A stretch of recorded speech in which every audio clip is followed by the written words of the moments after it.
Most cultures picture their legendary warriors as towering, roaring giants. But in Mizo history, the most feared man in the room was usually the quietest. Pasaltha Chawngbawla was an unassuming figure, darker-skinned, average build, and notorious for keeping entirely to himself. He was forged in the deep, remote mountains of Mizoram. This is a relentlessly rugged landscape where isolation and harsh terrain bred a culture that valued survival skills above all else. His quiet nature often made him a target for men who didn't know better. During a local drinking gathering, an arrogant stranger decided to single Chawngbawla out, aggressively demanding to know exactly how many animal kills he had to his name. Chawngbawla politely tried to brush it off. He quietly told the man that he hadn't caught anything worth bragging about, which gave the stranger exactly the confirmation he was looking for. But the stranger kept pressing. Finally, Chawngbawla sighed and admitted that he had caught a wild rogue bear, and he had taken down a massive high-altitude tiger. The stranger, realizing he was harassing the region's deadliest hunter, immediately fled the room in sheer embarrassment. Chawngbawla's humility served a distinct purpose. It was an intentional psychological mask. By the time his opponents realized who they were dealing with, it was usually too late.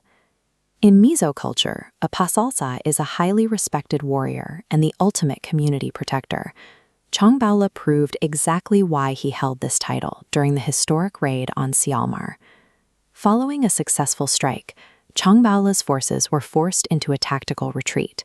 They were being relentlessly hunted through the jungle by a furious, heavily armed enemy warrior named Baka, who had returned to find his home attacked.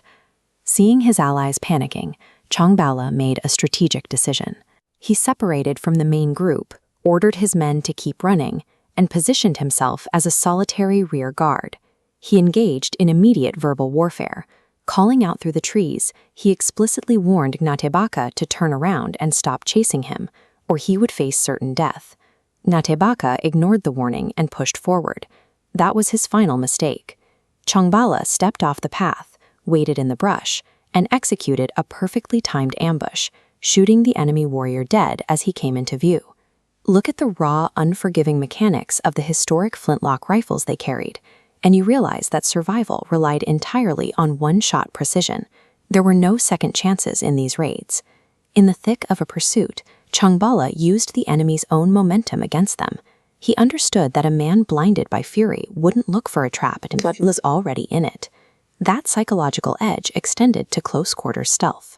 During another raid, Chawngbawla and a friend were resting in an enemy garden, eating notoriously sour oranges, when Chawngbawla detected an assassin creeping toward them through the foliage. He whispered a plan for his terrified friend to act as bait while flanking the attacker. When his friend refused out of fear, Chawngbawla fearlessly offered to swap roles. He stood in plain sight, casually peeling a piece of fruit and searching the branches for the next. To the assassin in the brush, he looked completely distracted, right until the moment the trap closed. But human assassins were predictable. The ultimate test of his split-second reflexes came from the unpredictable dangers of the wild. After a heated argument in the village bachelor's dormitory about how impossible it is to defend against a wounded wild boar, Chawngbawla set out to prove his peers wrong. He positioned a young boy nearby to draw the animal's attention. As the furious, wounded boar lunged out of the brush, Chawngbawla swung his heavy machete. Onlookers described the strike as fast as a bullet, cleanly slicing the snout off the charging beast before it could land the hit. His physical feats reached the point where he successfully tracked and captured a live elephant calf entirely on his own. He was so deeply tied to these monumental hunts that he literally named his children after them, naming one son after the bear he caught and two others after the elephant. Whether it was a hidden blade or a charging boar, Chawngbawla's survival came from an absolute, cold-blooded absence of panic in the seconds where most men would have broken. Decades later, age finally caught up to him. The hyper-violent reality of his youth slowly gave way to an unavoidable physical decline, leaving the great warrior largely confined to his home. It presented a sharp irony to his biography.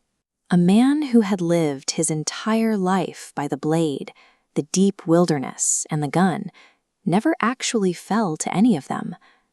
At 80 years old, As his final days approached, he expressed a profound, almost baffled reluctance about his fate. He told his family, "I never intended to die in bed. I am so reluctant to leave this world in a place like this."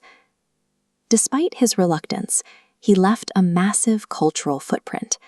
He was remembered as an honorable, reliable man in his community during both good times and bad, and his name became a permanent fixture, echoed constantly in the playground chants of Mizo children playing games. Chawngbawla famously used to say that those who are too brave end up selling their heads. His life proves that true bravery isn't about recklessly throwing your life away. It is about knowing exactly how much courage is required to survive, protect your people, and fade into history on your own terms.